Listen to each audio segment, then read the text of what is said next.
Welcome, everyone, for joining us for today's episode of Inflow TV. Today, we have a special treat. I am joined by Jessica Keeler, VP of People at Productboard. Welcome, Jessica. Thank you. Nice to be here. Thanks for having me. Thanks so much for joining me. This is awesome. So Jessica, this live show series started like last year as the COVID-19 pandemic sort of gripped us as a nation and the whole world, right? For that matter. And so many of us have to sort of, go remote, as you know, and virtual for work, education, and what have you. And so I thought, hey, it would be kind of cool to have, just super chill live conversations with cool people, like yourself. People already knew, right? Yeah, people already knew, and also to meet new people, right, with new perspectives, as we sort of all facing this global crisis together, right? And so far, it's been a great experience to collaborate and converse with so many awesome people. So thanks again, for joining me. This is awesome. Well, it's absolutely my pleasure to be here, and I can't wait to jump in and share anything you want to hear. Oh, absolutely. I'll be asking questions, so we'll be conversing here. Excellent. So it's funny. So I found out right just today that you, Jessica, you are also from the East Coast as well too. I'm from Connecticut and moved to the Bay 3 years ago, and you mentioned that you were from Atlanta, yes, and I moved to the Bay Area about 14 years ago. Awesome. So you've been here for a while, a little longer than me, but hey, awesome. Yes. So from that, can you sort of tell us a little bit, I guess, more about yourself and your role at Productboard for one, and just kind of what Productboard is all about? What do you guys do? Yeah, absolutely. So I'm Jessica. I'm the VP of People at Productboard. I'm responsible for all things people. That includes talent, culture, workplace experience. We, despite all of the challenges of 2020, grew from 100 to 220 while building and delivering numerous foundational people processes and programs. So it was definitely an entry, the least. And I really enjoyed it. Productboard is a product management system that helps over 3,000 companies like Disney Plus, Microsoft, MyPath get the right products to market faster. Just like Salesforce and CRM became the system of record for sales, or Atlassian became the system of record for developers, we're doing the same thing for product teams. Awesome. And so I know, getting to like what you do in terms of your role, VP of People, employee experience has sort of emerged, over the past several years, right, as a key focus, for every enterprise, and with the pandemic right now, there's a sort of, more of a heightened awareness, of this. We need to focus on people, their well-being, prioritize, mental health and what have you. How has it been, in sort of your role, sort of navigating this, especially during the pandemic, making sure that people are actually okay, because we've sort of gone through all these different, stages. I remember when we just started this whole, pandemic thing, and people were like, oh my God, I'm scared to get on video. People had sort of, agita about just being on camera, as they were launching into remote work. How were you sort of, helping people sort of, like navigate through this whole phase? Well, it was really an interesting evolution because as you, I'm sure, well remember, we all entered this thinking, oh, this is just a short temporary thing. But we were also scrambling for like, how do we deal with this? And what are the communications? And like, what are the things that we need to do? And so we first focused on tackling safety and work from home. So ensuring that our employees were safe was our top priority. And we were on the front end of shutting down and sending employees work from home. And in fact, we did it before there was even a stay-at-home order in place. And then we provided our employees with all of the equipment that they needed to work from home, a stipend, compiled a library of resources that we found from all various people in our networks. We really like came together and together as a team. And then we had to figure out, how do we tackle hiring and remote onboarding? I mean, this was stuff that we had done to some extent, but we hadn't like fully thought it out from step 100. Like, how do we now get computers to people, for example? And then there was the shutting down of the office and the reopening this and the shutting down of the office again. And so really focusing those pieces were important. Yeah. But I would say our top priority has been focusing on mental health. Mhm. And we've focused on this as a top priority for our employees through a variety of means. We've done it with ENPS surveys, COVID-19 response check-in surveys, just to hear from our employees. What are they feeling? How are they feeling? What do they think we could do? What resources they might need?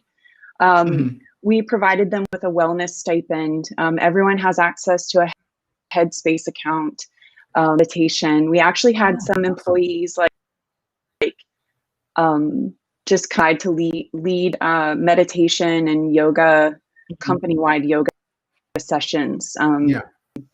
and a Slack channel for mental health discussions. And it's a safe space for people to go and talk about how they're feeling and share resources. Yeah.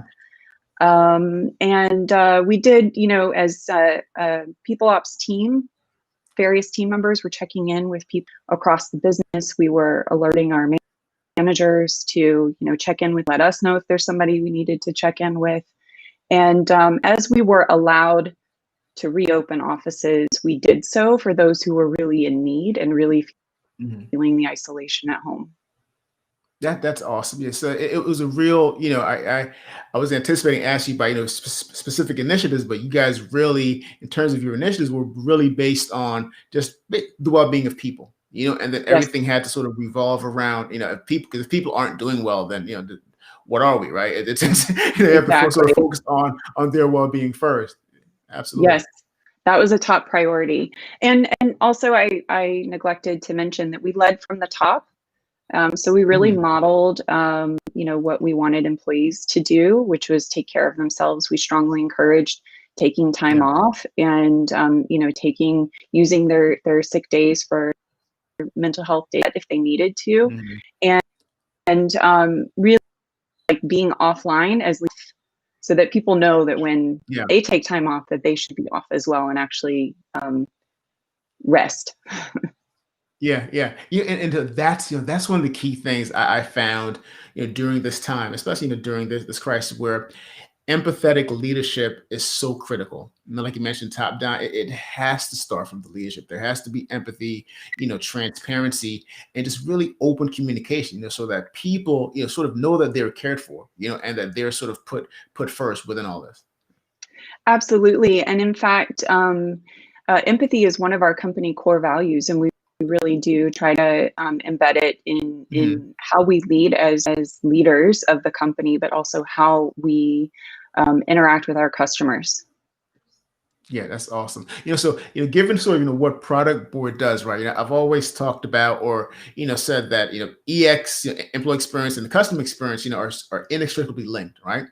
And so, given what you guys do with product management, do you have any insights on what it has been like, sort of navigating that customer relationship, during the pandemic? Yeah, again, it was a really interesting evolution because here we are trying to get deals done, right, and generate Mhm. revenue. And honestly, it wasn't the top priority of our customers, and we had to really approach how we were selling and how we were approaching Yeah, prospects and how we were approaching our customers from an empathetic place of like understanding that like what we're going through is really yeah, different and challenging. But I would say product management as a practice in general is really focused on customer empathy as a hmm, cornerstone pillar of the function.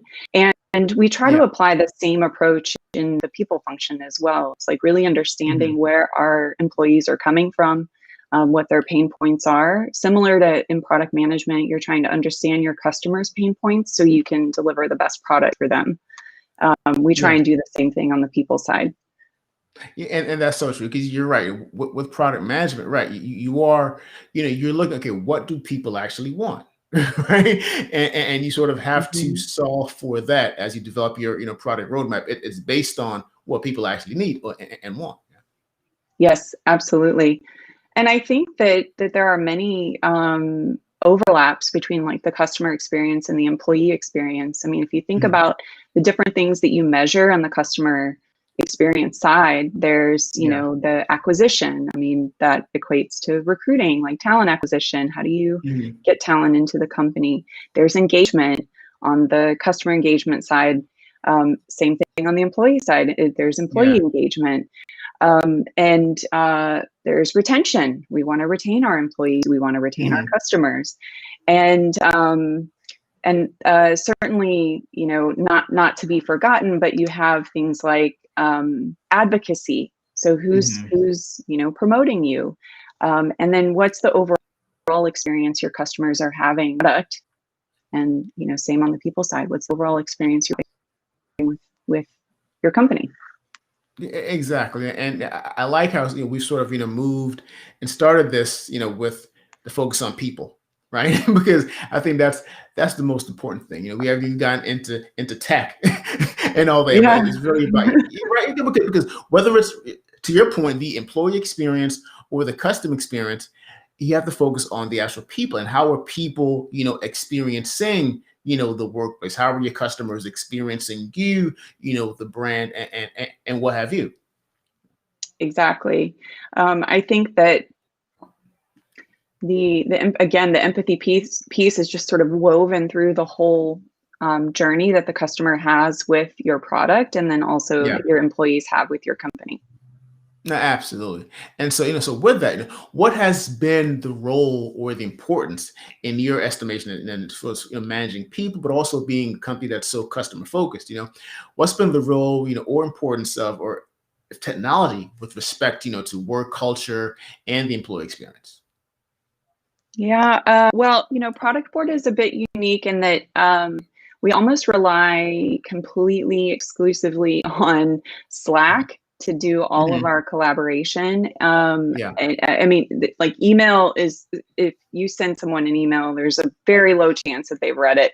Everything happens in Slack at our company. Yeah. And then Notion, another place that we collaborate a lot. And of course, Mhm. Zoom. But I Yeah. think Yeah. uh, it's really um, it's not about the technology. Again, for me, of course, being a people leader, it always comes back to the people and how people are finding ways to connect with each other. And Yeah. yeah, that's really like what kept us going, all of this.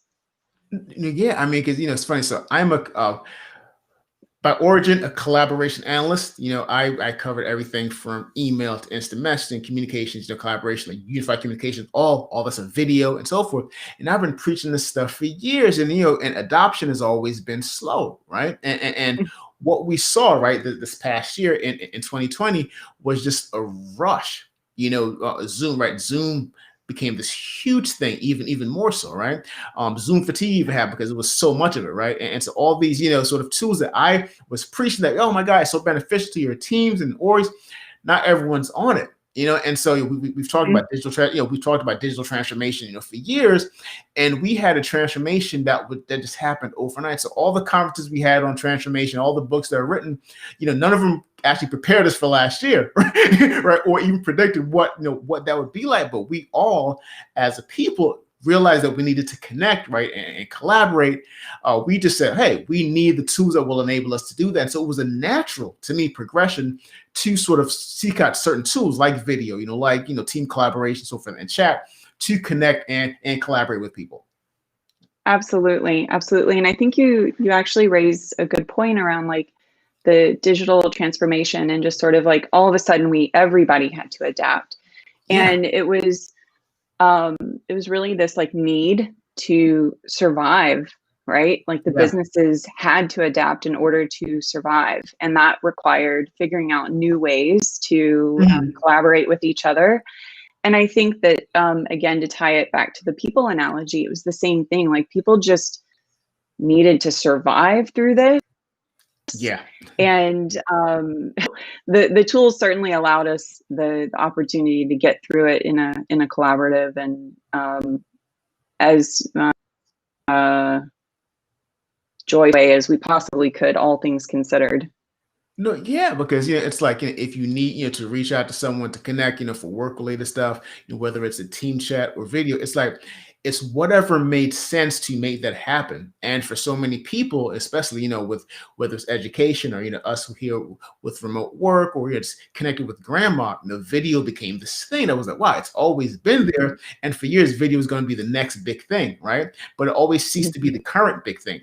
And and what happened last year, it became the big thing because people realized that it needed to connect. And so, this overnight transformation, the digital transformation culture, just sort of our behaviors just changed because we needed to connect with people at our core as people, and the technology had to enable that. And so it's a lesson, I think, for companies, for tech companies, to look at product, management, look at product development, from the guise of, hey, what do people really need with the most minimal, friction and restrictions possible. Absolutely. I couldn't agree with you more. And I think that Productboard really enables that opportunity for businesses that have traditionally not been digital to start to think that way and bring the right products to market. Absolutely. So as we sort of begin sort of wind up here, wrap up a little bit, if you have to put your, sort of your crystal ball prediction hat on here, where do we go from here? From like a future of work perspective, I sometimes hate using that term because, especially from last year, we realized that the future is now. Like, we got to be present because there's some stuff happening now. Forget, tomorrow. The future of work is now. So what does the rest of this year look like and going forward? Yeah, I think that companies are going to have to adapt to a new remote hybrid approach to work. And at Productboard, proximity to the office is actually sort of core to our culture. We really enjoy being around each other. I know that may be hard to believe. That's a novel concept. Yeah. But we actually really do enjoy each other, and we have people craving to be in the office. But I think that the way in which we are in the office is going to change. The frequency that we're in the office and offices look like. That people rotate. Team members on some different cadence than you have been before. And we need to accommodate now people who are going to be fully remote. They've gotten a taste of the remote life and don't want to go back. So companies are going to have to adjust. Yeah. Well, and that's the thing. Again, back to the whole, concept of transformation. Again, it's something that we've been preaching and predicting, and everyone's writing books on how it can happen. And and overnight, it was like, this is how it happens. Bring people in a behavioral state where they need to get certain things done, and they need to connect and collaborate. And then you'll need the tools that will enable that, are the tools that people will use, and the tools that don't make sense, people will not use. And so that's it. How do you make it simple for people to do the very things that we've always wanted to do, whether it's, connect, collaborate, satisfy customers and all of that, right? It's all about how people can get their jobs done, how they can connect. Yeah, absolutely. I totally agree with you. Awesome. Well, Jessica, thanks so much for joining me today. Any final thoughts? No, I really enjoyed our conversation. I actually really enjoyed kind of thinking about the connection between the customer experience and the employee experience, and the analogy one to the other and how close they are. But thank you for the conversation. I really enjoyed it. No, yeah, and again, thanks for joining me. And you're right, it's something that I've sort of been looking at. And, there's so many studies that's been done, on how the employee engagement, employee experience impacts customer experience, especially or companies from a revenue standpoint. But looking at beyond revenue, but sort of people over profit perspective, and say, hey, let's forget about the revenue part of it. If people are genuinely happy, whether it's your employees or your customer, right? You know what I'm saying? The revenue stuff will take care of itself, right? And so it's really, sort of pushing that sort of people over profit mantra, if I had to be, sort of a guru-ish about it, right? Yes, I love that. And that's totally my mantra as well. Thank you so much. Jessica, again, thank you so much. And now I find out we're neighbors, so we're in the Bay Area. So hopefully when all this is, over and we can get to see each other again, we can get together. I think that would be great. I look forward to it. Awesome. Thanks All right. again, Jessica. Have a Take good one. care. Bye-bye. You too. Bye-bye. And thanks everyone for joining us today. Bye-bye.